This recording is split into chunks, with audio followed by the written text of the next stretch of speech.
지난주에 여러분 아 하나님께서 예비하신 천국을 어떻게 표현했죠? 새 하늘과 새 땅. 새 하늘과 새 땅. 예. 새 하늘과 새 땅의 모습이 어떤 거냐 하는 것에 대해서 말씀했죠. 새 하늘과 새 땅을 한문으로 이야기하면 뭐예요? 새 거는 새 신자죠. 신. 하늘은 천. 새 땅이니까 신, 땅지, 신천신지예요. 근데 지금 세상을 요란케 만드는 이단 있잖아요. 신천지라고. 이 사람들이 이걸 가지고 자기들이 가져가 가지고 신이 두 개 있으니까 하나만 하니까 신천지, 새하늘과 새 땅이라는, 자기들이 새하늘과 새 땅이라는 거예요. 세상에 좋은 것들은 이단이 다 가져가 버려. 하나님께서 예비하신 천국의 모습이 바로 뭐냐 하면 새하늘과 새 땅이라고 지난주에 말씀드렸죠. 새하늘과 새 땅은 바로 뭐냐? 처음 하늘과 처음 땅과는 질적으로 다른 거다. 여러분, 우리가 천국을 이야기하면 이렇게 생각하는 사람이 있어요. 완전히 지구를 떠나서 어디 우주 공간에 저 하늘에다가 무슨 성을 하나 만들어 놓고 하나님이 우리를 천국으로 그쪽으로 쫙 대기권을 통과해 가지고 어디 그쪽에다가 천국을 만들어 놓고 그리 다 간다, 이렇게 생각하기가 쉬워요. 그게 아니래요.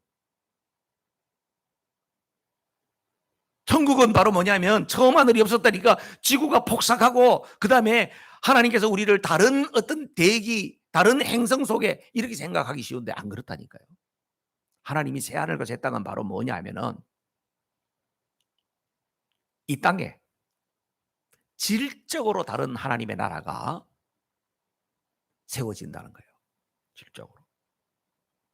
이것은 바로 뭘 말하느냐 하면 하나님의 구원이라고 하는 것은 첫 번째 창조하신 그 창조가 어떤 거에서 하나님 보시기에 좋았더라 그랬는데 인간이 죄를 지었기 때문에 이건 다 버려버리고 내가 새로 만들 거야. 그게 아니라니까요.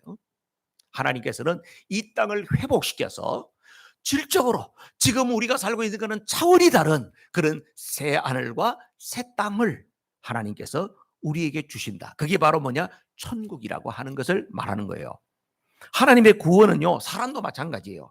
하나님이 사람이 죄를 지었기 때문에 아이고 인간 지었던 것은 내가 후회스러워 다 없애버려, 그게 아니고 물론 때때로 심판은 있었지만 하나님께서는 인간 남은 자를 통하여서 다시 어떻게 해요? 예수 그리스도를 통하여서 이 인간이 다시금 회복되고 하나님의 본래의 상태로 회복시켜서 하나님과 영원토록 살게 하시는 것이 하나님의 구원이에요. 이해가 되시죠? 하나님께서 우리 인간을 구원하시는 것과 만물을 구원하시는 것을 같은 질이란 말이에요. 그래서 새 하늘과 새 땅을 하나님께서 주신다. 그런데 그 새 하늘과 새 땅은 누구를 위해서 주느냐는 거예요. 하나님께서 첫 번째 창조하실 때 창세기 1장 2장에도요 보면 인간은 몇 번째 날 창조하셨어요? 6번째 날이에요. 6번째 날 창조하셨다죠. 자, 그러면은 그 전에는 뭘 했어요? 하나님께서는 첫 번째 빛이 있어라 그러기도 하고요, 궁창 바다 하늘 다 나누고요, 그 다음에 바다 식물 땅 이런 거 다 만들고 난 다음에 마지막에 인간을 딱 만들었어요. 그 이야기는 뭐냐면은 우리 인간에게 하나님이 만드신 모든 것을 누릴 수 있는 특별한 특권을 주셨다는 거예요. 그러면서 그것만 아니라 하나님께서는 우리 인간에게 뭐라고 이야기해요? 생육하고 번성하고 땅에 충만하고 땅을 정복하고 다스리라. 이 모든 것을 다스릴 수 있는 그런 영광스러운 사명을 주셨단 말이에요. 그렇죠? 자, 그러면 새 하늘과 새 땅도 바로 하나님께서 끝까지 믿음을 지키고 하나님 앞에 이기는 자, 승리자로 서 있는 성도들을 위하여서 하나님께서는 새 하늘과 새 땅을 다 만들어서 여러분들이 영원토록 복을 누리도록 하나님이 예비해 놓으신다는 거예요. 그게 천국이요, 새 하늘과 새 땅이다. 오늘 말씀은요, 새 하늘과 새 땅에서 그 영광을 누릴 사람이 누구냐? 오늘 보면 새 예루살렘이라고 표현하고 있는데요, 새 예루살렘, 새 예루살렘이 어떤 거냐? 이겁니다. 9절 말씀을 보세요. 오늘 말씀을 잘 들어야 돼요. 왜냐하면 여러분들이 가지고 있는 선입관이 있을 수 있기 때문에 선입관에 대한 엄청난 충돌이 올 수 있어요. 9절 말씀 다 같이 시작. 일곱 대접을 가지고 마지막 일곱 재앙을 담은 일곱 천사 중 하나가 나와서 내게 말하여 가로되 이리 오라. 내가 신부 곧 어린 양의 아내를 내게 보이리라 하고. 아멘. 자, 마지막에 심판하는 천사가 누구를 불러요? 누구를 불러요? 요한에게 지금 이야기하고 있는 거요. 그죠? 내게 말하되, 이게 요한에게 지금 이야기하는 거요. 마지막에 비밀을 보여주는 거야. 뭘 말하느냐면 이리 와라. 내가 신부 어린 양의 아내를 내게 보여주겠다. 그렇게 말해요. 여러분, 여기에서 어린 양은 누굴 말해요? 예수님이지. 그렇지. 예수님 어린 양의 신부를 보여주겠다 그러면 어떻게 해요? 예수님의 신부를 보여주겠다는 거 아니에요. 예수님의 신부가 누구일까요? 교회. 할렐루야. 와, 여러분들이 이 비밀을 어떻게 아셨지? 이 비밀을 알게 하는 이는 여러분의 혈육이 아니야 하늘에 계신 아버지가 알게 하신 줄로 믿습니다. 여러분, 어린 양의 신부, 어린 양의 신부, 예수님의 신부는 누구를 말하냐면 교회를 말하는 거예요. 교회. 에베소서 5장에서도 보면요, 저 뒤에 보면요, 사도 바울이요, 이 교회의 비밀을 너무나도 많이 깨달은 사람이에요. 예수님의 제자들 가운데서요, 베드로도 있고 야고보, 요한 다 훌륭한 사람들이 있는데요, 교회의 비밀은 사도 바울이 가장 많이 깨달았어. 그래서 교회가 뭔지를 너무나 설명을 잘하고 있는데요, 에베소서 5장에 보면요, 사도 바울이 남편과 아내에 대한 이야기를 하면서 아내들아 남편들에게 순종해라, 복종해라. 남편들아 아내를 사랑할 때 그리스도께서 자신을 주심같이 해라. 이렇게 이야기하면서 남편과 아내 이야기를 하면서 거기에 5장 뒤에 가면 뭐라 그러냐면 이 비밀이 커도다. 이것은 뭘 말하는가 하면 교회와 그리스도와의 관계를 이야기하는 것이로다. 이러면서 박수를 치는 거예요. 여러분 이거 있죠? 막 깨달았을 때 뭔가 놀라운 걸 깨달을 때 아이고 이런 거예요. 이런 거. 그러니까 교회와 예수님과의 관계가 바로 뭐와 같은 거냐? 남편과 아내의 관계와 똑같다는 거예요. 예수님은 교회를 위해서 자기 몸을 바치셨어요. 생명을 바치셨어요. 그렇기 때문에 교회는 어떻게 해야 돼요? 예수님께 순종하고 복종하는 것이 마땅한 거예요. 가정 안에서도 화목하고 가정 안에서 여러분의 행복한 가정이 되기 위해서 어떻게 해요? 남편이 아내로서 목숨을 바쳐야 돼요. 어려운 일이 있으면 당신이 나가봐 이러고, 밤에 자는데 부시럭부시럭 소리가 나면 야 뭐 온 것 같아, 여보 나가봐 나가봐. 아내를 밀어가지고 나가보라고. 이런 남자하고는 살아야 돼 말아야 돼.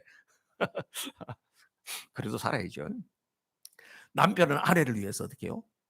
목숨을 바치는 거예요. 아내는 그 남편을 위해서 순종하는 거예요. 이 비밀을 이야기하는 것입니다. 그래서 여기에서 말이에요, 예수님의 신부가 누구냐? 교회에 대한 이야기라는 거예요. 교회에 대한 이야기. 내가 교회에 대한 이야기를 보여주겠다. 그렇게 이야기하면서 10절 말씀 보세요. 10절 다 같이 시작. 성령으로 나를 데리고 크고 높은 산으로 올라가 하나님께로부터 하늘에서 내려오는 거룩한 새 성 예루살렘을 보이니. 야, 보여주겠다 그래서요, 요한을 성령으로 확 어디 데리고 간 거예요. 높은 산으로. 그리고 보여주는 거예요.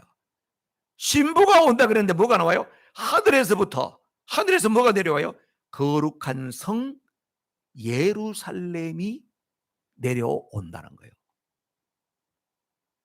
자, 여기에서 여러분 우리가 이렇게 생각할 수 있어요. 거룩한 성, 뭐 성이라고 말할 수도 있고 큰 도시 같은 것이 말할 수도 있고, 그런 것이 하늘에서 내려오는 것처럼 말해서 여러분들은 거룩한 성 예루살렘이라고 이야기하면 아, 천국은 하늘에서 어마어마한 도시가 내려오는가 보구나. 그래서 여러분 천국 그림 같은 것도 구글에 한번 찾아보세요. 거기에 구글에 올라가 있는 건 대부분 누가 올려놓은 거냐? 아까 이야기했죠. 신천지 이단들이 올려놓은 거야. 신천지 이단들이. 제가 그림을 봤더니 여러분들은 좀 보여드리려고 봤더니 전부 신천지 이단들이 올려놓은 거예요. 그 사람들 어떻게 말하냐면 우리 벨트웨이 타고 오다 보면 저 몰몬교 교회 보이죠? 엄청나게 큰 교회 보이죠? 삐죽삐죽하게 해가지고 막 이렇게 막 위에 막 금으로 되어 있는 막 나팔순가 있고 그렇잖아요. 사람들이 하늘에서 내려온다 그러니까 하늘에 뭔가 그런 게 떠 있는 걸로 생각해요. 그리고 또 어떤 사람들은 뒤에 보면 하늘에서 내려오는 새 예루살렘 성에 대해서 여기 막 규격이 나오지 않습니까? 몇 규빗 몇 규빗 나오지요. 그 규격을 따라서 해보니까 정사각형 입방체가 되어 있는 거예요. 여러분 아이들 가지고 노는 큐빅 가지고 노는 게 큐브 가지고 노는 거 있죠. 그와 같은 정사각형 반듯한 것인데 그게 딱 금으로 되어 있는 게 내려온 것처럼 이런 그림들이 여러분들이 그 구글에 보면 많이 떠 있을 거예요. 그거는 바로 뭐냐면 문자적으로 봐가지고 그렇게 이야기한 거예요. 근데 오늘 말씀을 가만히 보면요. 그것이 상징이에요. 상징. 그 심볼이라는 이야기야. 하늘에서 내려오는 것이 어떤 도시가 내려오는 것이고 어떤 건물이 내려오는 것 같지만 그 건물을 말하는 것이 아니고 뭐다? 어린 양 신부인데 하늘에서 내려오는 새 예루살렘은 바로 뭐를 말한다? 교회를 말하고 교회 공동체를 이야기한다 하는 것을 말씀하고 있습니다요. 하늘에서 내려온다는 거예요. 그게 어떻게 이해해야 될까? 예, 이거는 영적으로 봐야 돼요. 이미 이 땅에 많은 순교자들과 복음을 예수님을 믿다가 세상을 떠난 많은 사람들이 있을 거 아니에요. 그죠? 예수님께서 다시 재림에 오시는 날에 어떤 현상이 벌어집니까? 하늘의 천군 천사와 함께 그들이 올 것이고 먼저 떠난 사람들이 그리고 이 땅에서 믿음을 끝까지 지킨 사람들이 휴거되는 역사가 일어나게 될 것이고 그래서 공중에서 어린 양의 혼인잔치를 벌이고 그 모든 사람들이 이 땅으로 강림하잖아 이렇게. 그죠? 그걸 보고 새 예루살렘 성 엄청난 그런 모습으로 묘사했다. 이렇게 이해를 하면 되겠죠. 자, 그러면은 자, 어린 양의 아내가 누구냐? 그리스도의 신부죠.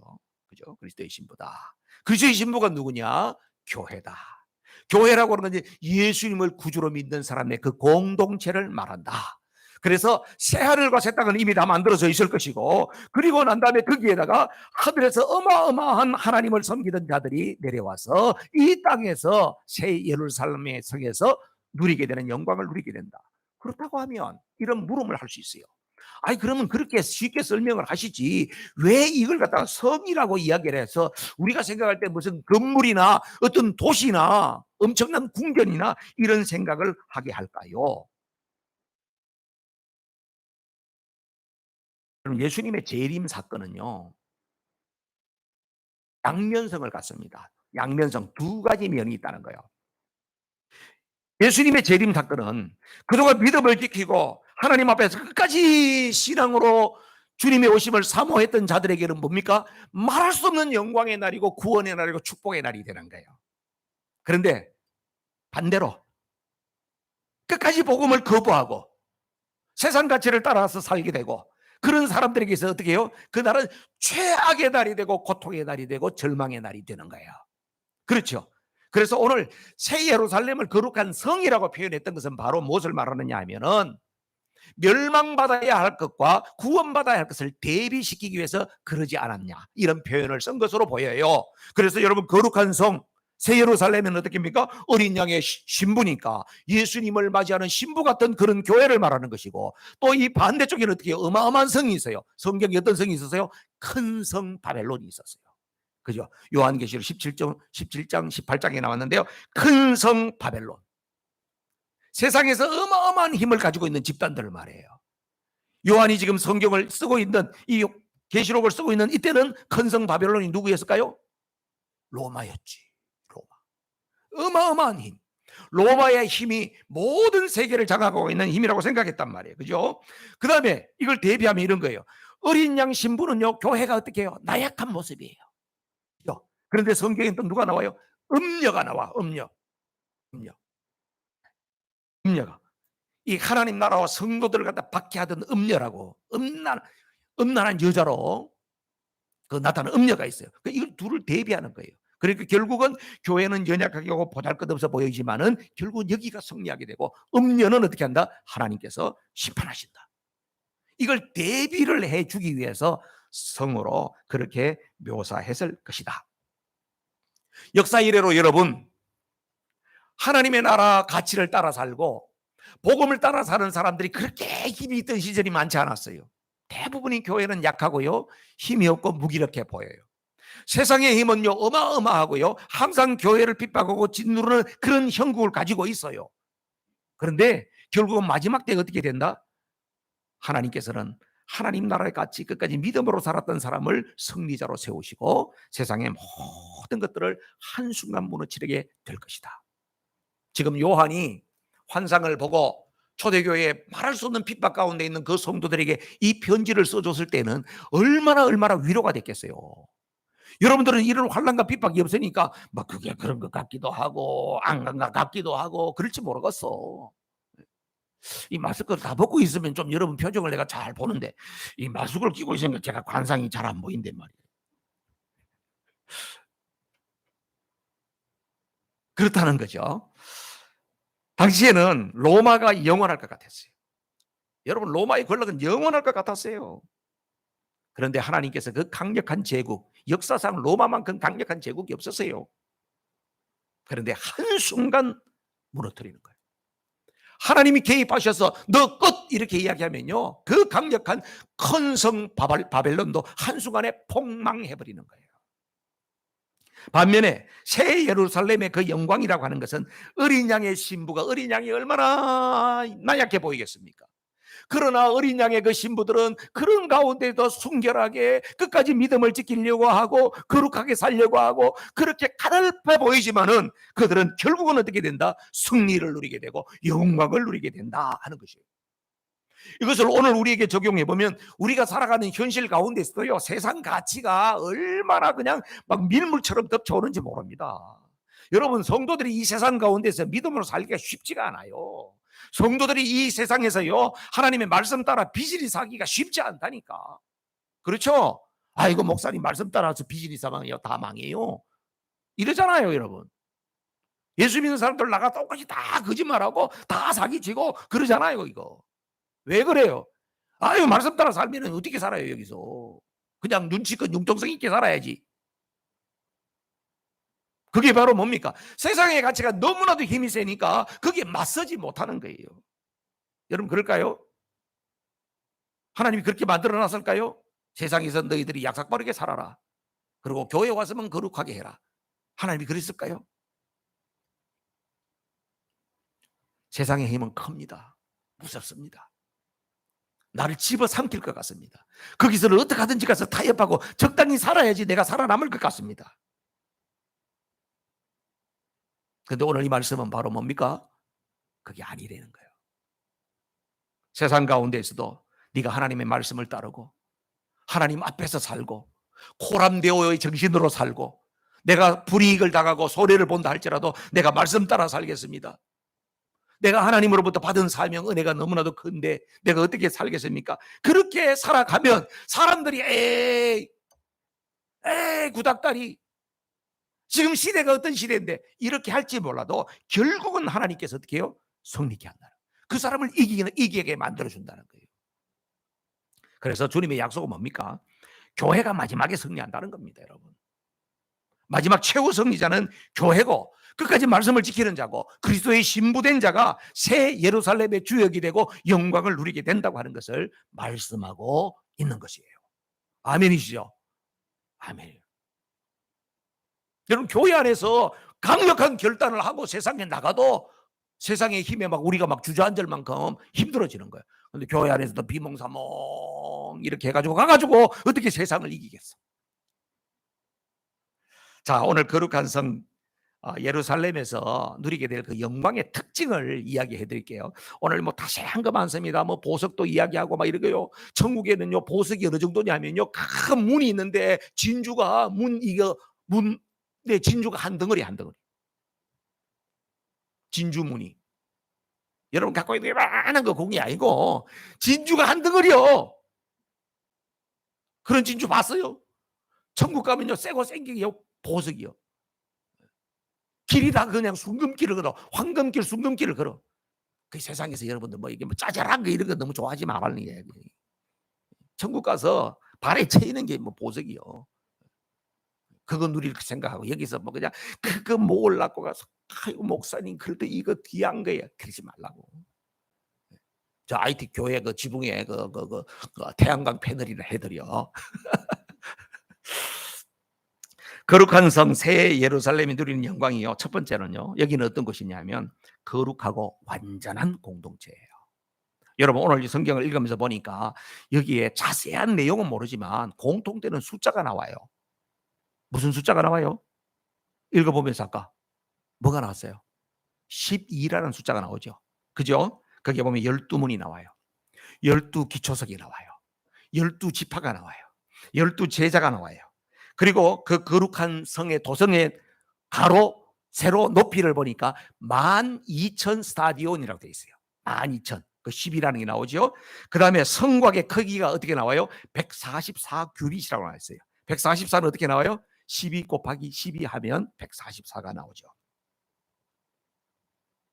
그래서 신천지 사람들은 천국이 이렇게 생겼다 그러면서요, 자기들이 막 금으로 이렇게 해가지고 정사각형 이렇게 해가지고 하늘에서 내려오는 그림을 놓고, 야 저거 우리 신천지 안에만 들어와야지 저기 들어갈 수가 있다. 14만 4천 명만 들어갈 수 있는데 우리 신천지 지금 신도가 14만 4천 명 뭐 이렇게 주장하다가 숫자가 넘어버렸어요 이제.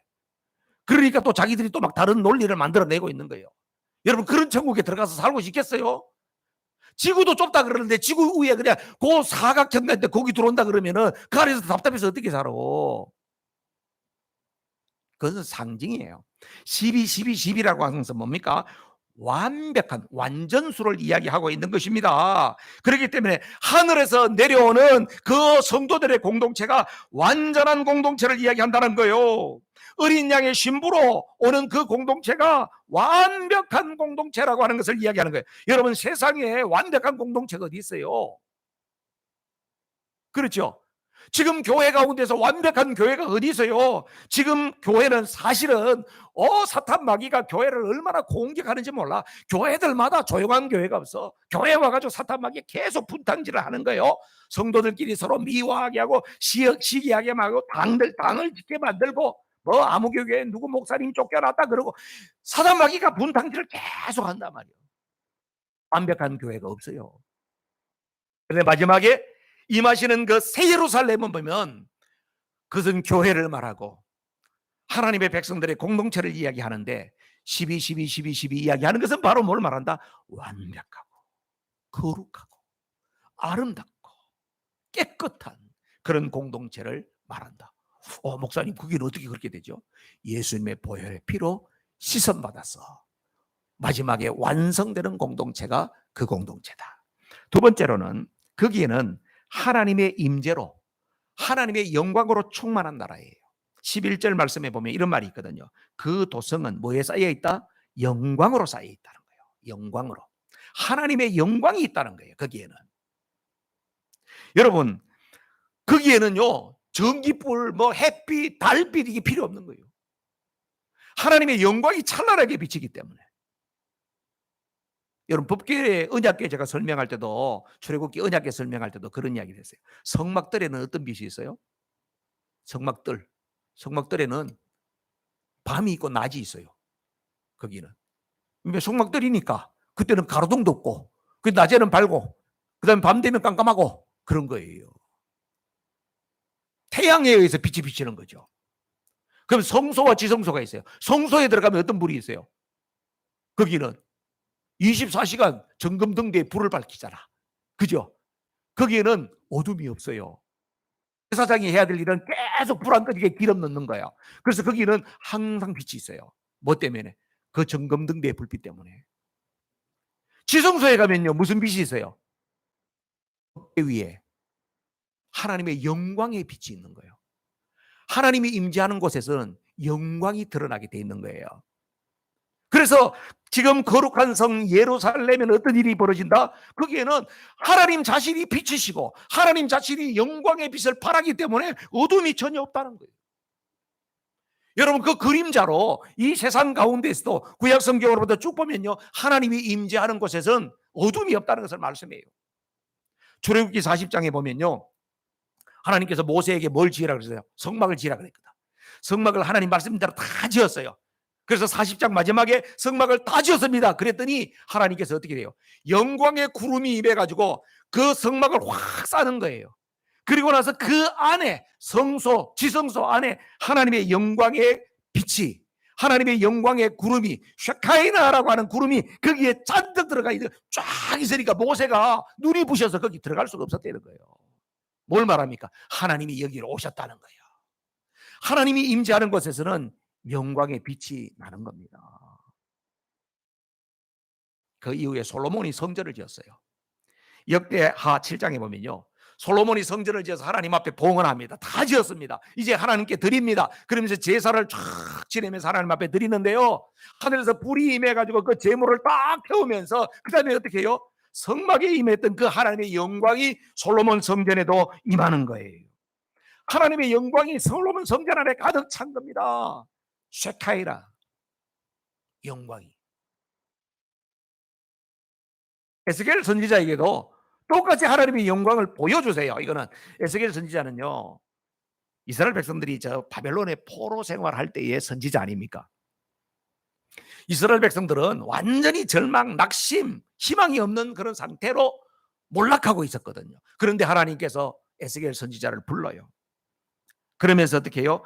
에스겔에게 환상 가운데서 앞으로 있을 미래를 보여주시는데, 성전을 보여주시면서 그 성전 안에 하나님의 영광이 가득 찬 그 모습을 보여주는 거예요. 무슨 이야기일까요?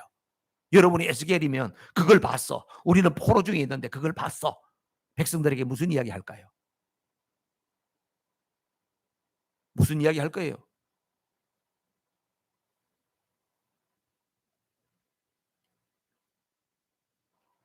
할 말이 없어요. 마음속으로 했어요? 여러분, 우리가 지금 포로 가운데 있지만 하나님께서 우리를 회복해 주실 거예요. 우리가 성전을 다 잃어버렸지만 하나님께서 우리에게 다시금 성전을 세우시고 그 속에 하나님의 임재로 충만한 날이 올 것이요, 하나님 내게 보여주셔서 이야기했을 거 아니에요. 그러니까 하나님께서 바로 뭡니까? 희망을 잃고 있는 이스라엘 백성들에게 다시금 내가 너희들에게 임해서 영광의 빛을 비춰주겠다, 그 이야기예요. 여러분, 하나님이 임재하는 곳에는 하나님의 영광의 빛이 충만하게 드러나는 줄로 믿습니다. 근데요, 이 새 예루살렘에는 하나님만 영광의 빛으로 충만한 게 아니고요, 그 안에 있는 백성들도 영광으로 충만하게 돼요. 할렐루야. 로마서 3장 23절 보세요. 다 같이 로마서 3장 23, 다 같이 시작. 모든 사람이 죄를 범하였음에 하나님의 영광에 이르지 못하더니, 아멘. 하나님의 영광에 이르지 못하는 이유가 뭐예요? 죄 때문에. 죄 때문에 못하는 거예요. 여러분, 우리는요, 우리가 죄인인 것을 고백하고 나서 하나님 앞에서 내가 죄인입니다, 내가 예수님을 영접합니다, 이렇게 함으로 말미암아 우리는 하나님 자녀가 됐어요. 그래서 우리는 어떤 존재가 되었냐면 하나님의 영광을 볼 수 있는 존재가 됐어요. 그럼 여러분, 매일 하나님의 영광 가운데 누리고 있습니까? 매일 영광 가운데 있어요? 목사님, 글쎄요, 영광이 나타났다가 사라졌다, 나타났다 사라졌다 하네요. 또 어느 날 은혜 받으면 하나님의 영광이 막 나에게 강력하게 임하는 것 같고, 또 어떤 날을 보면 시커멓게 보이는 것도 없고. 죄 때문에 그래요.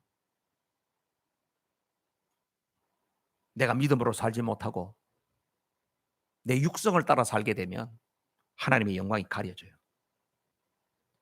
그러나 마지막 순간에는 우리의 모든 죄가 완벽하게 깨끗하게 정리되어지면서 더 이상 죄의 영향력 안에 살지 않는 그런 존재가 되기 때문에 어떻게 돼요? 우리도 하나님의 영광의 빛을 받아서 너무나도 영광스러운 존재가 된다는 거예요.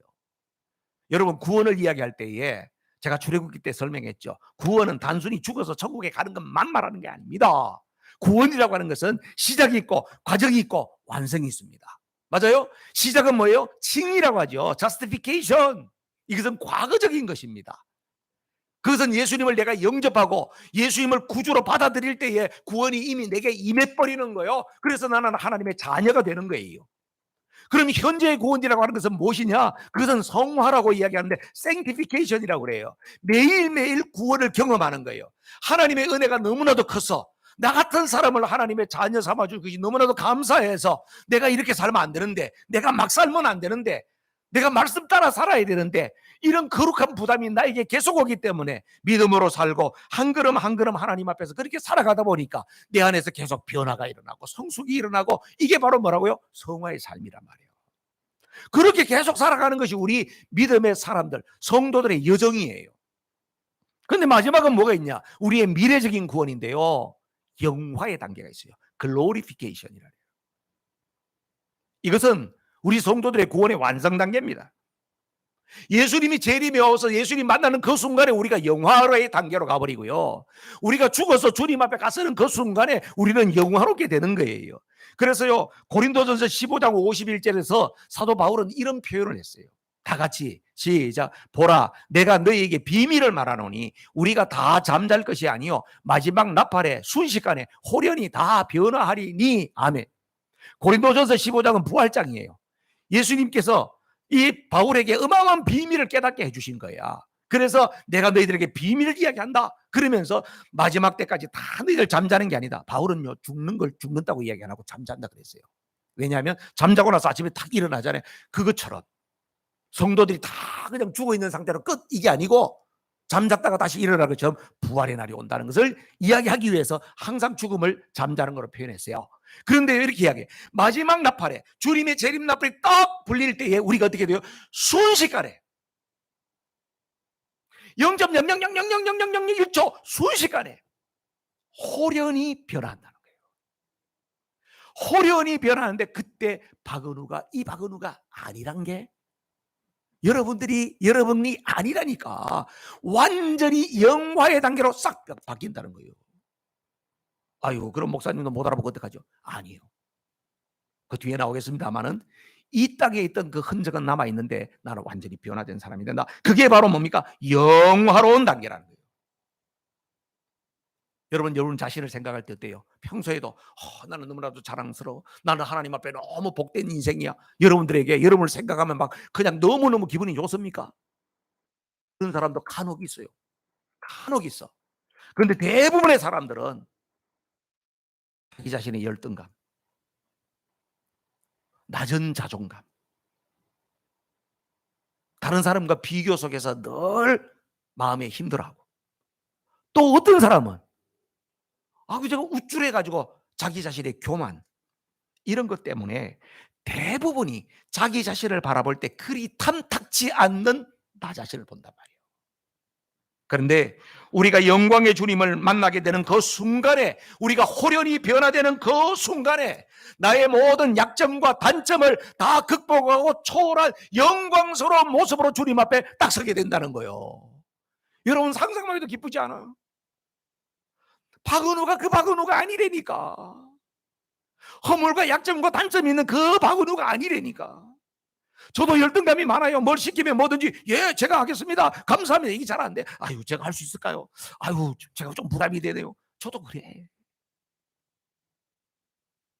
그런데 주님 만나는 그 순간에 상상하지 못할 우리의 모습이, 주님의 성품과 주님의 인품을 닮은 모습으로 영광 가운데 변화될 그 모습이 성도들의 마지막 모습이다 이 말이에요. 그곳에서는 썩지 않고 쇠하지 않는 기업을 누리게 되는 것이고, 그곳에서는 아픈 것이나 슬픈 것이나 곡할 일도 없고 병원 갈 일도 없고 영원토록 영광을 누리게 된다. 우리가 어떻게 된다? 영광스럽게 바뀐다는 거예요. 그 다음에는요, 그곳에는 하나님의 빛으로 충만해요. 25절에 보면 이런 말이 나오거든요. 25절 다 같이 시작. 성문들을 낮에 도무지 닫지 아니하리니 거기는 밤이 없어요. 성문을 계속 열어놓는다는 거예요. 왜냐하면 밤이 없으니까. 그리고 왜 밤이 없죠? 23절에 보면 그런 이야기가 나오거든요. 하나님의 영광이 비치니까 환하고, 예수님이 등불이 되시니까 환하고, 도둑놈이 다닐 수가 없어, 너무 밝아서. 하나님의 임재 자체가, 하나님 자체가 빛이시기 때문에 어둠이 들어올 수 없다는 거예요. 문 닫아서 갈 필요 없다는 거예요. 여러분 사는데 보니까 뭐 집에 막 철창까지 서놓고 사는 사람들 많잖아. 그죠? 뭐 옆에 좀 갖고 있는 사람 들어가지고 집에 그냥 이걸로는 불안하다 그래가 막 철창도 만들어 놓고. 중남미 가보면요, 가질 것도 없는데 보니까 다 철창 해놓고 다 감옥에서 살아. 자기들이 스스로 감옥 살아.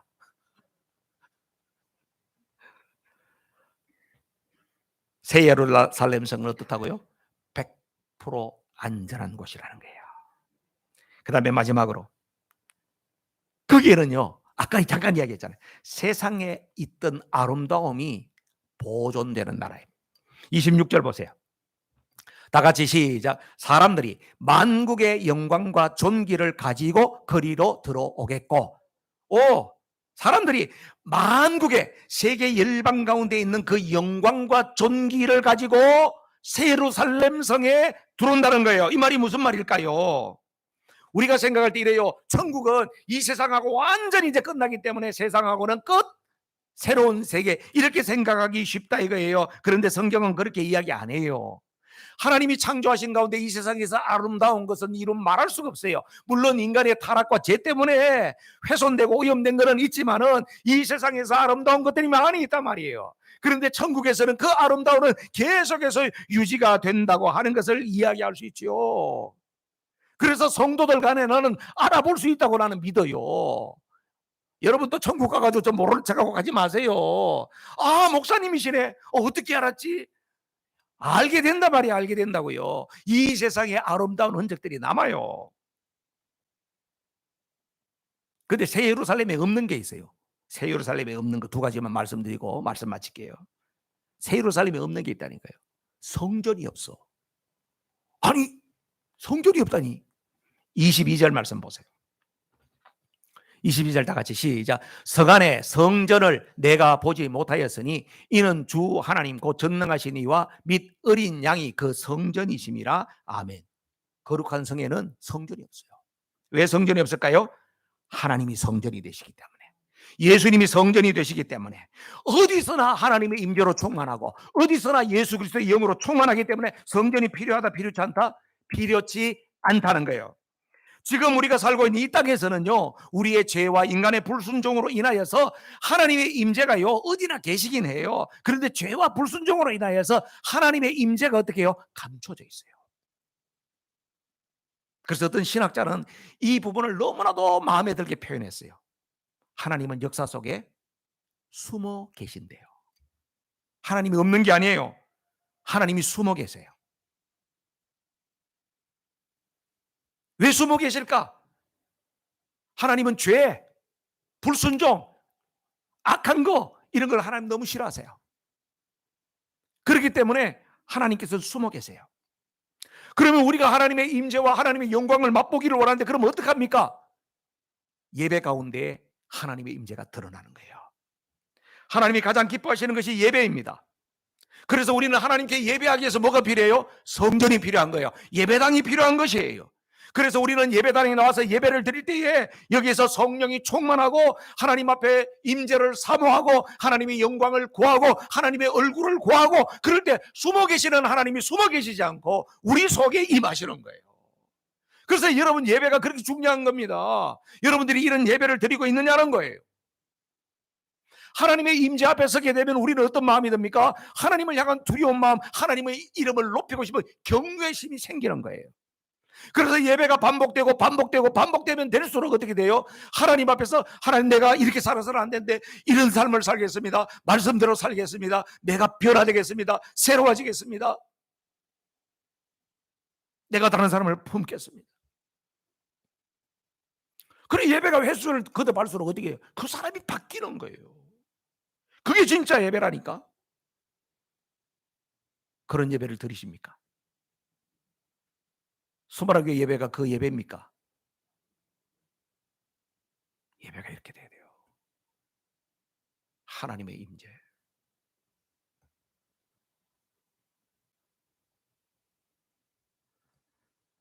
마지막으로 없는 게 있어요. 세상의 모든 죄악된 것이 없는 나라야. 27절 다시 읽을게요. 시작. 무엇이든지 속된 것이나 가증한 일 또는 거짓말하는 자는 결코 그리로 들어오지 못하되 오직 어린 양의 생명책에 기록된 자들 뿐이다. 아멘. 천국에는요, 속된 것, 가증한 것, 거짓말하는 거 이런 거 없어. 와, 너무나 좋죠. 반대 개념이겠죠. 천국은 어떻게 해요? 거룩한 것만 있어요.